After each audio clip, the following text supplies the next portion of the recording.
Hello guys, आज हम शिक्षा निदेशालय राष्ट्रीय राजधानी दिल्ली क्षेत्र की कार्यपत्रक 73 करेंगे, जिसकी तारीख है 20 तारीख 1 महीना 2022, क्लास 9th।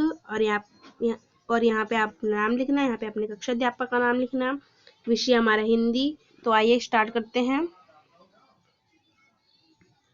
रीढ़ की हड्डी। एकांकी के माध्यम से लेखक ने समाज में व्याप्त स्त्रियों के प्रति रूढ़िवादी मानसिकता पर प्रहार करते हुए स्त्रियों को प्राप्त होने वाली शिक्षा के माध्यम से उसमें बढ़ते हुए आत्मविश्वास तथा साहस को दर्शाया है। ये जो जिन लेखक ने लिखा है इसको, ये रीढ़ की हड्डी से कहा गया है कि जो स्त्रियों को समाज में वो समाज में वो एक जगह नहीं मिलती थी कि वो लड़कियां ये भी कर सकती है, वो भी ये कर सकती हैं। इसलिए उन्होंने उनको शिक्षा, आत्मविश्वास बढ़ाया कि ये सब ये कर सकती हैं। इसका आगे है, इसके लेखक एकांकी के जो लेखक है वो हैं जगदीश चंद्र माथुर। ठीक है। एकांकी लगभग नाटक का एक भाग या उसका छोटा रूप होता है। उसमें रामलीला देखी होगी। वह भी नाटक एक रूप में सिनेमा को इसका आधुनिक रूप से कह सकते हैं। नाटक या एकांकी के मंच पर अभिनय द्वारा किसी भी विषय को प्रस्तुत किया जाता है जिसमें सभी दर्शक सहज ढंग से ज्ञान और मनोरंजन प्राप्त करते हैं। नीचे दिए गए एकांकी के अंश को पढ़कर उससे संबंधित उत्तर दीजिए। इसमें लेखक ने कि जो छोटे छोटे नाटक होते हैं उसमें प्रस्तुत के जो एक्टर होते हैं वो मनोरंजन करते हैं हमारा, उसी के ऊपर ये है। ठीक है। एक किरदार निभाया हुआ है इसमें, वो हम पढ़ेंगे। चलिए पढ़ते हैं। मामूली तरह से सजा हुआ एक कमरा, अंदर से दरवाजे से आते हुए जिन महाशय की पीठ नजर आ रही है वे अधेड़ उम्र के मालूम होते हैं। एक तख्त को पकड़े हुए पीछे की ओर चलते चलते कमरे में आते हैं। तख्त का दूसरा सिरा उनके नौकर के पकड़ रखा है।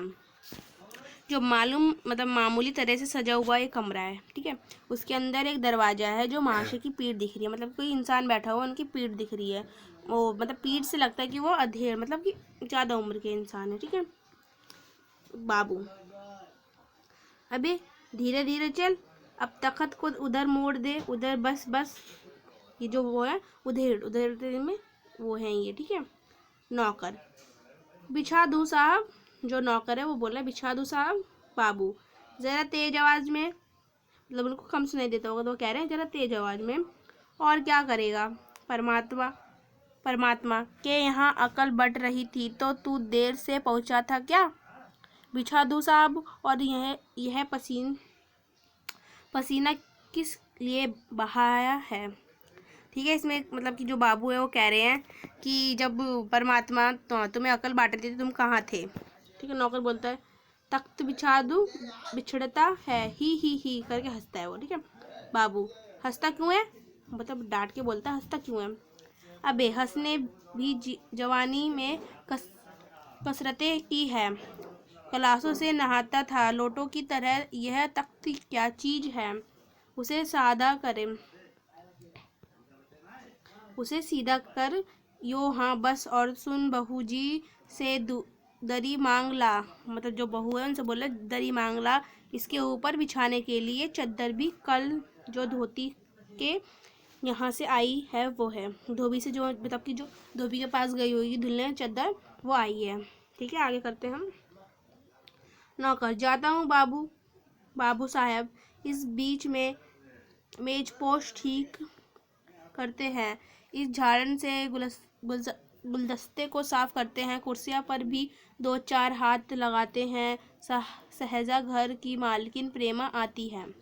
जो पड़ोसी होंगे वो आती हैं, मालकिन प्रेमा आती हैं। गदमू है और रंग छोटा कद है। चेहरे और आवाज़ से जाहिर होता है किसी काम में बहुत व्यस्त है। उनके पीछे पीछे भीगी बिल्ली की तरह नौकर आ रहा है, खाली हाथ।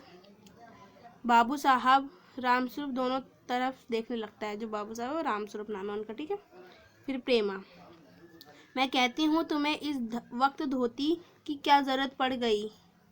एक तो वैसे ही जल्दी जल्दी में फिर वो रुक जाती एक तो वैसे जल्दी जल्दी में, तो फिर रामस्वरूप बोलते धोती। प्रेमा बोलती है हाँ अभी तो बदल कर आए हो और फिर ना जाने किस लिए धोती मांग रहे हैं, ठीक है। रामस्वरूप लेकिन तुमसे धोती मांगी किसने, मतलब रामस्वरूप बोल रहा है तुमसे धोती मांगी किसने, तो प्रेमा बोल रही है यही तो कह रहा था रतन। रतन जो है उनका नौकर है, जो रतन है उनका नौकर है। तो यहाँ पे हमें कुछ प्रश्न दिए गए हैं, 6 प्रश्न हमें, आइए हम करते हैं उनको। पहला प्रश्न, प्रतु गंतांश हिंदी की कौन सी विधा से लिखा गया है, ये सही विकल्प के सामने सही निशान लगाइए। पहले प्रश्न में हमें बोला गया है कि ये जो हमें ऊपर मतलब कि हमने भी कहानी पढ़ी है, वो किसके विधा से ली गई है, कहानी से ली गई है, कविता से, एकांकी से, नाटक से, हमने ऊपर ही पढ़ा था। इसका क्या होगा हमारा, इसका हो जाएगा हमारा एकांकी, ठीक है। सेकंड प्रश्न है, इस एकांकी को किसने लिखा है, इस एकांकी को किसने लिखा है, यहाँ पे आप लिखेंगे इस एकांकी को लेखक, इस एकांकी के लेखक हैं जगदीश चंद्र माथुर। तो आइए हम इन सब के प्रश्न आंसर मतलब कि आंसर करते हैं, चलिए करते हैं। आप सेकंड का आंसर लिखेंगे, सेकंड क्वेश्चन है इस एकांकी को किसने लिखा है, तो आप आंसर लिखेंगे इस एकांकी को लेखक है, इस एकांकी के लेखक हैं जगदीश चंद्र माथुर, ठीक है। और थर्ड क्वेश्चन है हमारा, ये एकांकी किस विषय पर लिखा गया है, ठीक है। हमारा आंसर है प्रस्तुत एकांकी रीढ़ की हड्डी एक सामाजिक व्यंग है जो समाज में व्याप्त स्त्रियों के प्रति रूढ़िवादी मानसिकता और स्त्रियों की शिक्षा पर लिखा गया है। मतलब ये जो एकांकी है ये रीढ़ की हड्डी, मतलब इसमें कहा गया है स्त्रियों को रीढ़ की हड्डी कहा गया, मतलब मानसिकता, स्त्रियों के शिक्षा लिखने के लिए जो उन्हें पहले नहीं दिए थे उनके ऊपर ही सब कहा गया है। तो आइए हम फोर्थ क्वेश्चन करते हैं, तो चलिए करते हैं। फोर्थ क्वेश्चन है, इसके विभिन्न व्यक्तियों या पात्रों के नाम लिखे जो इस मतलब इस कविता एकांकी में, इस एकांकी में जो एक्टर थे उनके नाम लिखने। उमा कौन थी, लड़की। रामस्वरूप के कौन थे, लड़की का पिता। प्रेमा लड़की की माँ। रतन नौकर। शंकर लड़का। गोपाल प्रसाद लड़के का पिता, ठीक है। ये सब है। ये फिफ्थ क्वेश्चन करते हैं। फिफ्थ क्वेश्चन में हमें कहा गया है रीढ़ की हड्डी नहीं होना एक मुहावरा है जिसका अर्थ है स्वावलंबी नहीं होना या किसी बात पर खुद का निर्णय नहीं ले पाना। इसका दो वाक्य कीजिए प्रयोग, मतलब कि जो रीढ़ की हड्डी एक मुहावरा है उसके वाक्य प्रयोग करना है। तो आइए करते हैं हम। इसका आंसर है, फर्स्ट आप लिखेंगे रामा शाम इतना बड़ा हो गया है लेकिन उसकी हरकतें देखकर लगता है जैसे उसकी रीढ़ की हड्डी है ही नहीं। मतलब कि शाम इतना बड़ा हो गया पर उसकी हरकतें बदल ही नहीं रही थी और इतना बड़ा होकर भी फिर समझदार नहीं हो पाया, तो उसको ही हम रीढ़ की हड्डी कहेंगे। सेकंड है, आप लिखेंगे आज मोहन ने अपने व्यवहार से फिर से साबित कर दिया कि उसकी रीढ़ की हड्डी नहीं है, ठीक है। सिक्स्थ क्वेश्चन करेंगे हम। सिक्स्थ क्वेश्चन है अपने